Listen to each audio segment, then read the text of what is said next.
জানো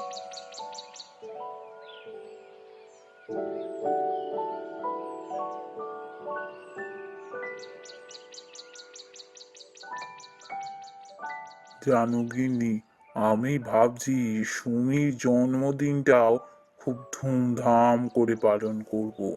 হ্যাঁ, তা তো আমি জানি। সুমি তো তোমার চোখের মণি। ওর জন্মদিন তো তুমি ধুমধাম করে পালন করবে।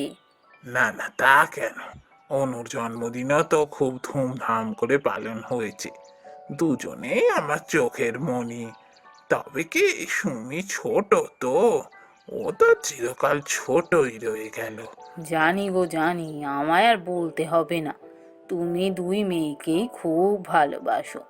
তা সুমির জন্মদিনের মেনুটা কি করবে ঠিক করেছো?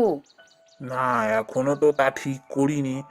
তবে খাসির মাংস আর গলদা চিংড়ি, এ দুটো তো থাকছে। সুমিমা খেতে খুব ভালোবাসে বড় বড় চিংড়ি। আর ওই মিষ্টির মধ্যে রসগোল্লা আর কালাকাঁদ, এইগুলো তো থাকছে। তারপর দেখি আরো কি করা যায়। বুঝলাম। তা তুমি ময়রার দোকানে আর বাজারে কাকে অর্ডার দেবে সব ঠিক করেছো? ওদের তো তাড়াতাড়ি বলে দিতে হবে। আর তো বেশি দিন দেরি নেই। হ্যাঁ, তা ঠিকই বলেছ। এটা তো আমি ভাবিনি। তাহলে মেনুটা একেবারে ফাইনাল করে ফেলতে হবে, বুঝলে? নিয়ে আমি সবাইকে বলে আসবো। এবারে সুমিমার জন্মদিনে আমি পুরো গ্রামকে খাওয়াবো। ভালো মতো অর্ডার হবে তো। কিছুদিন আগে থেকে অর্ডার না দিলে সেদিন মুশকিলে পড়তে হবে। তা না হয় হবে, কিন্তু আমি একটা কথা ভাবছিলাম। কি কথা গো গিন্নি? এরকম চিন্তিত মুখে বলছো? দেখো, অনু আর সুমি দুজনেরই তো বয়স হয়েছে। এবার তো ওদের বিয়ে দিতে হবে। বলি, ওদের জন্য তো পাত্র খুঁজতে হবে নাকি? হ্যাঁ, তুমি ঠিকই বলেছ। এবার ওদের জন্য পাত্র খুঁজতে হবে। দেখি হরিকে বলবো, যদি কোনো ভালো পাত্র পায় তাহলে আমাকে যেন বলে। তবে তুমি দেখো, খুঁজে খুঁজে আমি দুজনের জন্য দুটো রাজপুত্র নিয়ে আসবো। তা না বললেও চলবে, সে আমি জানি। তুমিও দুজনের জন্যই একেবারে এক নম্বর ছেলে খুঁজে নিয়ে আসবে। না, এবার একটু বাজারের দিকে যাই, বুঝলে? বাজার সেরে আমি একটু হরির বাড়িটাও ঘুরে আসবো।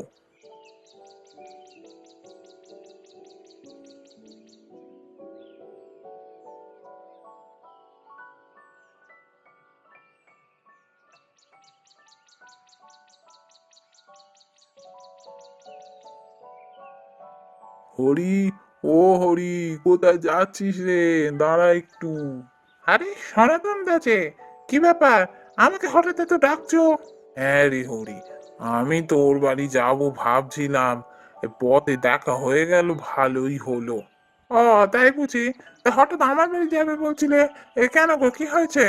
সে কি রে, কেন যাচ্ছিলাম আবার জিজ্ঞাসা করছিস? ও, মেয়ের বিয়ে দেবে বুঝি? পাত্র খুঁজছো? হ্যাঁ রে হ্যাঁ, দুই মেয়ের জন্যই পাত্র খুঁজছি। ভালো পাত্র পেলে বলবি, হ্যাঁ? ও, ঠিক আছে। তা তুমি কেমন পাত্র খুঁজছো বলো দেখি। কেমন আবার? সৎ পাত্র খুঁজছি। ভালো ছেলে হবে, উচ্চ বংশ হবে, ভালো টাকা পয়সা থাকবে। তেমন ঘরের ছেলের সাথে আমার মেয়ের বিয়ে দেবো। ঠিক আছে ঠিক আছে, বুঝেছি। দুজনের খবর ছিল, ঠিক জানি না, আমি শুনেছিলাম। আমি এক কাজ করি, আমি একটু খবরটা নিয়ে আসি, তারপর তোমায় গিয়ে বলবো।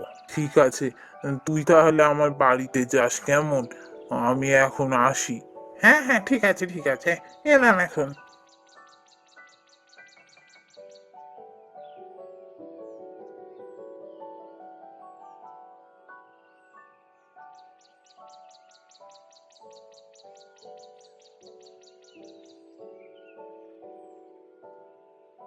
গিন্নি, ও গিন্নি, কোথায় গেলে গো?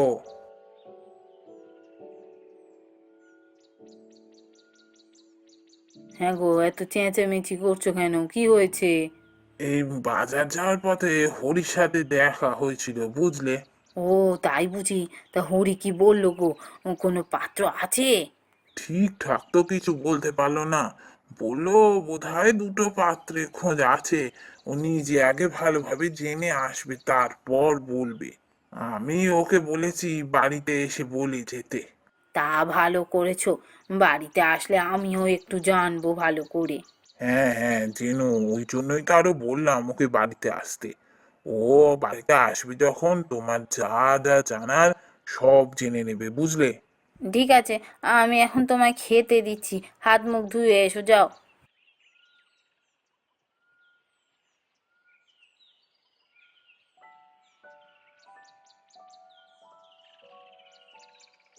এ সনাতন দা, ও সনাতন দা, বাড়িতে আছো নাকি? আরে, এই তো হরি, তোর কথাই তো ভাবছিলাম। আয় আয়, ভেতরে আয়। না না, আমি এখন ভেতরে যাব না। আমাকে আবার বেরোতে হবে, অনেক দূরে যেতে হবে। তোমাকে আমি খবরটা দিয়ে চলে যাচ্ছি। এই দাঁড়া তবে, আমি গিন্নিকে ডাকি। ও তোর কাছ থেকে কি সব জানার আছে ছেলের ব্যাপারে। আহা সনাতন দা, ও যখন পাকাপাকি কথা হবে তখন তোমাদের যা জানা জেনো। আমি এখন যা জানি তোমায় বলে দিয়ে যাচ্ছি। তুমি গিয়ে বৌদিকে বলো না। তারপর বৌদির যা প্রশ্ন থাকবে আমি একদিন সময় করে এসে সব বলে যাব। এখন আমার একটু তাড়া আছে, তুমি শুনে নাও। আচ্ছা আচ্ছা, তাই হবে। বল কি বলছিস। হ্যাঁ হ্যাঁ, শোনো, বলি তবে। তোমার দুই মেয়ের জন্যই আমি পাত্র দেখেছি। আগে বড়র কথা বলি। তোমার বড় মেয়ের জন্য একটা পাত্র দেখেছি, খুব ভালো পাত্র। পাশে গ্রামে থাকে। বাবার ব্যবসা আছে, অনেক জমি জমা আছে। গ্রামের বেশ কিছু চাষিকে দিয়ে চাষবাস করায়। ছেলের অবস্থা খুব ভালো। ছেলে বাবার ব্যবসায় দেখাশোনা করে। দেখতে শুনতেও ভালো, সব দিক থেকেই ভালো। বাবা, তোর কথা শুনে তো মনে হচ্ছে ছেলেটা বেশ ভালো। তা ছেলের নাম কি রে? ছেলের নাম সত্যব্রত রায়। ছেলেটা কিন্তু খুবই ভালো। তুমি এই ছেলের সাথে কথা এগোতে পারো। আচ্ছা আচ্ছা, এবার বল ছোটর জন্য কেমন ছেলে দেখেছিস? হ্যাঁ, তোমার ছোট মেয়ের জন্য যাকে দেখেছি সে সরকারি চাকরি করে, শহরে থাকে, গ্রামে মাঝে মাঝে আসে। এই হরিতকি গ্রামের ছেলে, বুঝলে তো? এই ছেলেও দেখতে শুনতে বেশ ভালো। তুমি এর সাথে তোমার ছোট মেয়ের জন্য কথা বলতে পারো। ঠিক আছে ঠিক আছে, আমি এই ব্যাপারে একটু বাড়িতে কথা বলি, বুঝলি? মেয়েদের সাথেও কথা বলি, তারপর আমি তোর সাথে গিয়ে কথা বলবো। ঠিক আছে, আমি তাহলে এখন এলাম, বুঝলি তো? আমার একটু তাড়া আছে। হ্যাঁ রে, আয় আয়।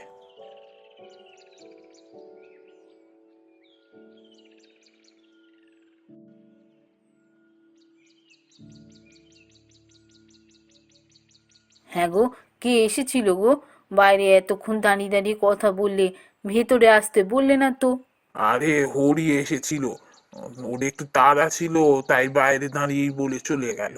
সে কি, হরি বলে চলে গেল? তোমায় না বলেছিলাম আমি সামনে থাকবো, আমার কটা প্রশ্ন আছে। হ্যাঁ হ্যাঁ, হরি তাড়া ছিল তাই চলে গেছে। বললো যখন পাকাপাকি কথা হবে তখন তোমার সব প্রশ্নের উত্তরও এসে দেবে। তা কেমন ছেলের কথা বললো শুনি।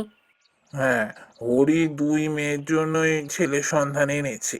বড়র জন্য যার কথা বললো, সে পাশে গ্রামেই থাকে। বাবার ব্যবসা, অনেক জমি জমা আছে, লোককে দিয়ে চাষ করায়। ছেলে এই ব্যবসাগুলোই দেখে। ছেলের ভালো টাকা পয়সাও আছে, দেখতে শুনতেও সুন্দর। আর আর ছোটোর জন্য, ওর জন্য কেমন ছেলের কথা বললো? আরে বলছি গো বলছি, এত হড়বড় করছো কেন? আমায় শেষ তো করতে দাও। হ্যাঁ, তা যা বলছিলাম, ছোটটার জন্য যার কথা বললো, সে সরকারি চাকরি করে, শহরে থাকে। সেও দেখতে শুনতে বেশ ভালোই। হ্যাঁ গো, শুনে তো বেশ ভালোই মনে হচ্ছে। তা কথা এগো এবার, আর দেরি করে লাভ কি? হ্যাঁ হ্যাঁ, এই কথা এগোবো, তার আগে দুই মেয়ের সাথে একটু কথা বলে নি। তাই ভালো, আমি তোমাকে আছে ওদেরকে পাঠিয়ে দিচ্ছি, বুঝলে? হ্যাঁ হ্যাঁ, তাই দাও তাই দাও।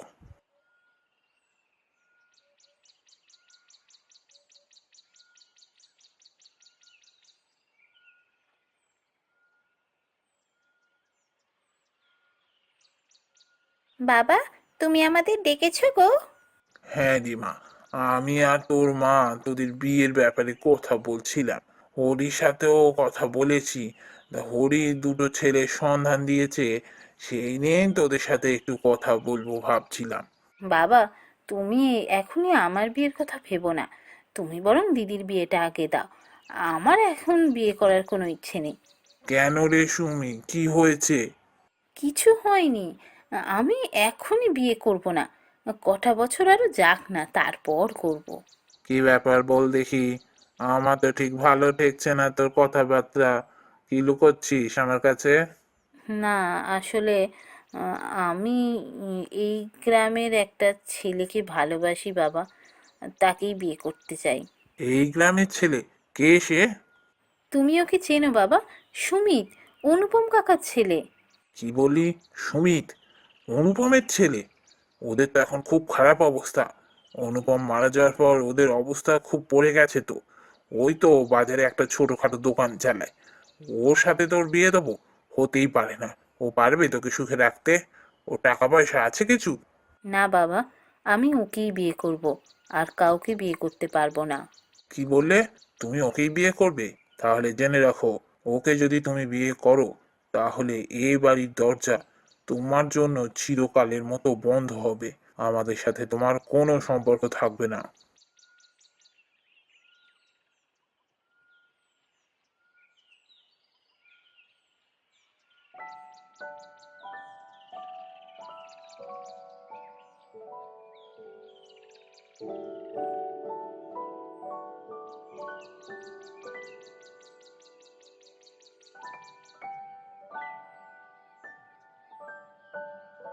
বুঝলে, মেয়েগুলোর জন্য মনটা বড় খারাপ করছে।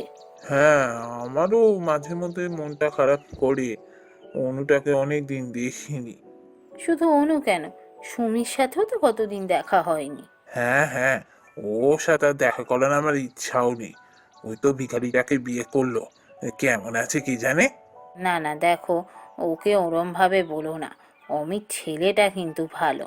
হ্যাঁ, ওদের টাকা পয়সা নেই ঠিকই, তাও তো অনেক কষ্টে কিছু না কিছু তো একটা করছে। ছোটবেলাতে বাবা মারা গেল, তো ওর তো একটু কষ্টের দিন চলবেই। তা ওকে এরম করাটা ঠিক নয়। ছেলেটা ভালো। আমাদের সৌমিকে কিন্তু সত্যি খুব ভালোবাসি ছেলেটা। চুপ করো তো। ভালোবাসা? টাকা পয়সা কিছু নেই? সুমিকে কি আমাদের মতো করে রাখতে পেরেছে ও? মাছ মাংস ছাড়া সুমি খেতে পারতো না। পারবে ওকে রোজ রোজ মাছ মাংস খাওয়াতে? জানি না কেমন আছে মেয়েটা। আমার ওদের সাথে কোনো সম্পর্ক রাখার ইচ্ছাও নেই। জাগি জাগি, ওসব কথা ছাড়ো। আমি একটা কথা ভাবছিলাম। হ্যাঁ, কি কথা বলো। জানোই তো আমার ব্রত উদযাপন আছে। ভাবছিলাম দুই মেয়ে জামাইকে নেমন্তন্ন করে খাওয়াবো। হ্যাঁ, তা সে তো ভালো কথা। তা ঠিক আছে। কবে তুমি খাওয়াতে চাও বলবে, আমি নেমন্তন্ন করে আসবো। এই আগামী রবিবারই ভাবছি একটু অনুষ্ঠান করে ওদেরকে খাওয়াবো। ঠিক আছে, আমি অনুর বাড়িতে গিয়ে বলে আসবো। তবে সুমির বাড়িতে আমি যেতে পারবো না। ওটা তোমাকে যেতে হবে। আচ্ছা আচ্ছা, তোমাকে ওর বাড়ি যেতে হবে না। আমি নিজে গিয়ে সুমিকে বলে আসবো।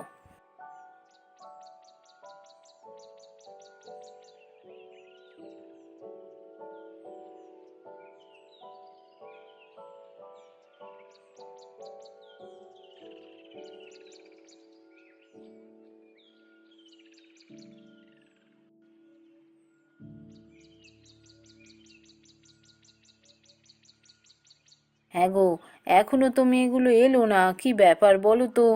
আরে চলে আসবে। এই তো সবে সকাল হলো। দাঁড়াও না, এক্ষুনি চলে আসবে।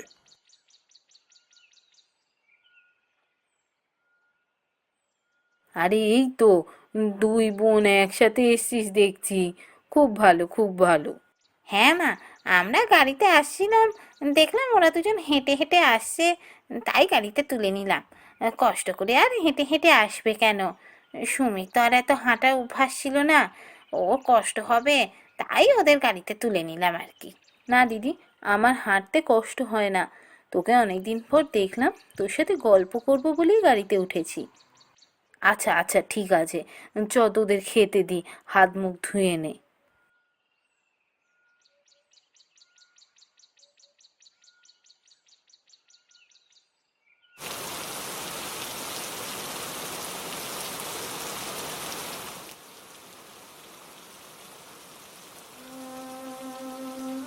হ্যাঁ গো, তোমার কি খুব শরীর খারাপ করছে?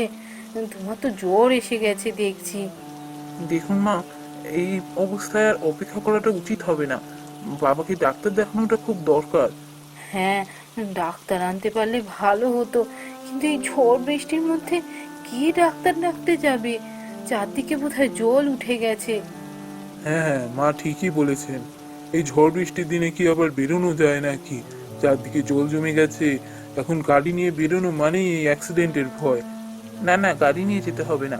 আপনি কিছু চিন্তা করবেন না মা, আমি যাচ্ছি। আমি গিয়ে ডাক্তার ডেকে আনছি। কিচ্ছু হবে না আমার।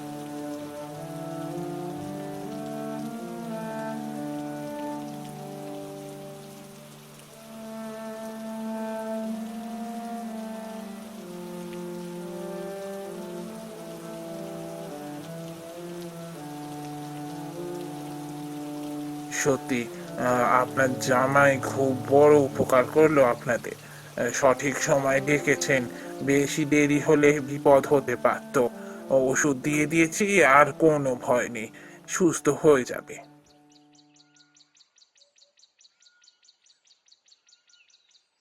সত্যি বাবা, তোমাকে আমি চিরটাকাল ছোটই করে এসেছি, কিন্তু তোমার মনটা যে এত বড় আমি বুঝতে পারিনি। অনুপমও এরকম খুব বড় মনেরই মানুষ ছিল। অনুপমের মতোই হয়েছো তুমি। আমাকে ক্ষমা করে দিও।